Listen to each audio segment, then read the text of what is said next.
How's it going, everybody? David Hedge here, House Hedge Gaming, and today I am looking at a game from Sorry We Are French that is a quick, easy game to learn, and it's definitely also educational as well because you get to discover animals from all across the world. So let's take a look at In the Footsteps of Darwin. All right, let's go over how to play In the Footsteps of Darwin by Sorry We Are French. Now, in this game, you and your friends are naturalists, and you are trying to fill out your journal with amazing creatures that you encounter throughout your journeys.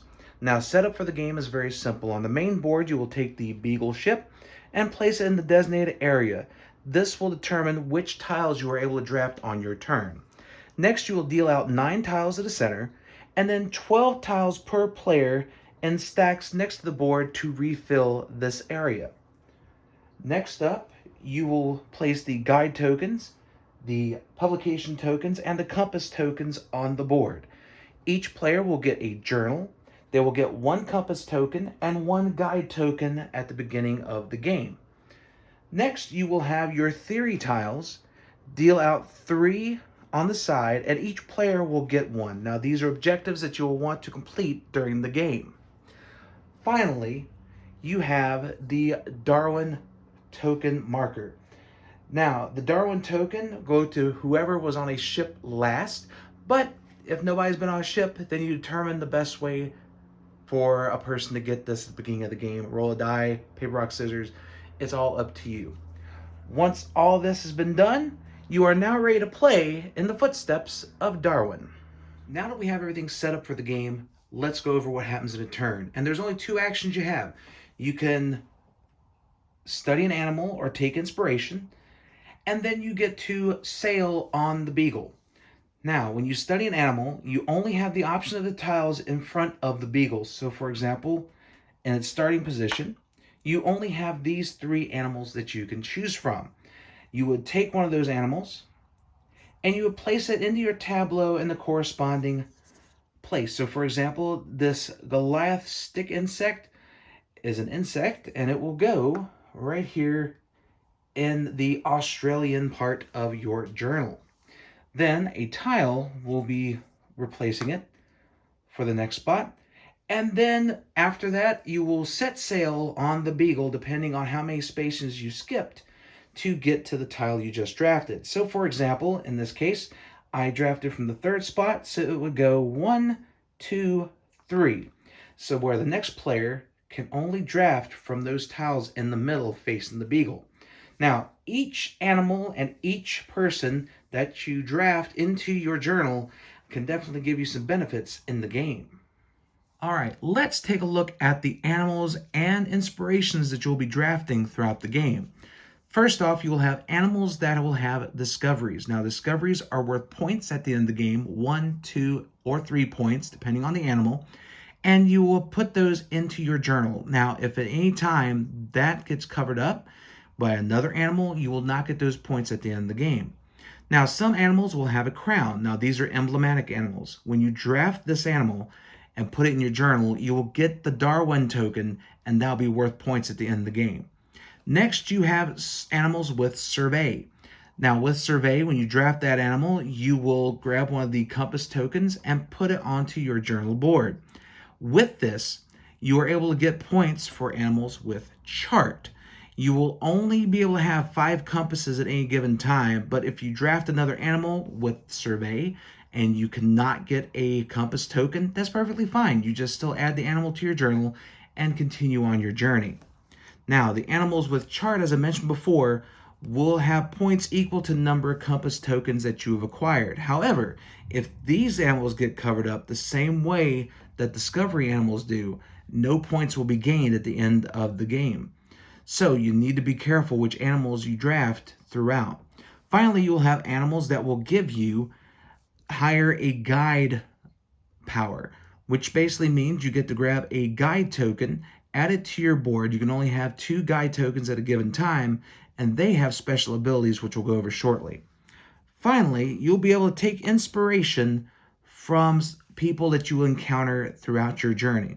Now, if you draft one of these tiles, you'll get special bonuses. So, for example, you get to hire a guide and take a theory card, and this character will be put into your journal. However, you can only have three different inspirational people in your journal. Once you hit that mark, you can no longer draft those people. Now, speaking of people and ones that'll definitely help you out, let's take a look at what the guides can do for you in your journeys.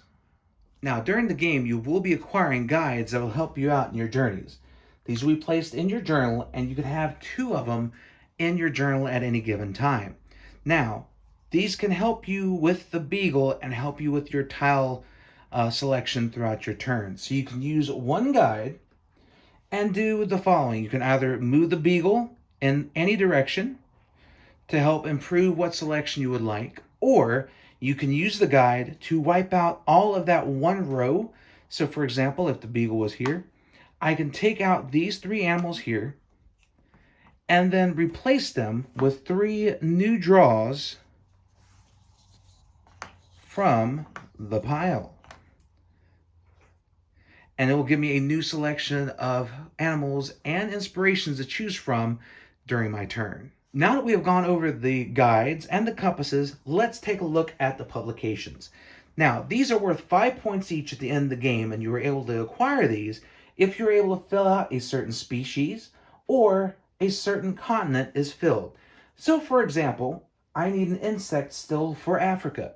I have a cricket right here, and the beagle is right in front of this tile section. So I'll just take the cricket, put it onto the board, and then take one of these publications and score 5 points at the end of the game. Now, finally, we do have these theories that you will be coming across.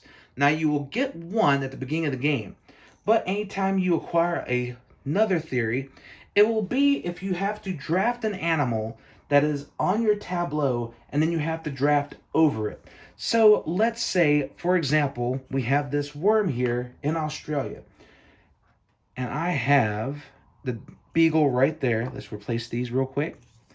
Keep it on the up and up. And I can draft this one on here because this will actually get me points in the game. This one will not. So this will go here on top. And then I can draft a theory from the side of the board to give me another chance to score more points at the end of the game.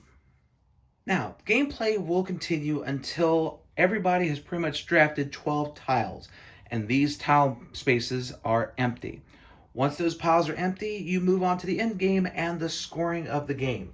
Now, when you score the game, first you will score your discoveries. So you will look at all the different animals and creatures you've encountered throughout the game, and you will score the points on the bottom of those cards.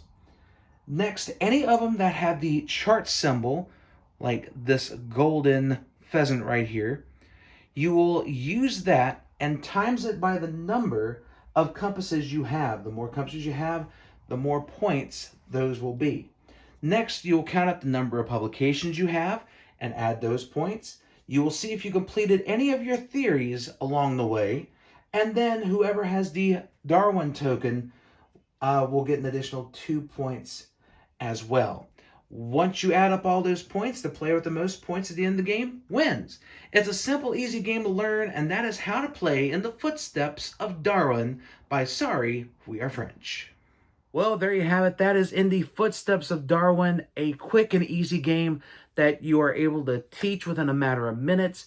It is a fantastic way to start off a game night, and plus the artwork on it is amazing, and I really like that it comes with an appendix of all the different animals that you will be encountering throughout the game and be able to learn like little factoids on them. So it's also educational while you're playing. So thank you all so much for checking out this video. If you like it, please like, share, comment, and subscribe, and let everyone know that House Hedge Gaming is here for all of your gaming needs. So until next time, everyone, stay safe and take care, my friends.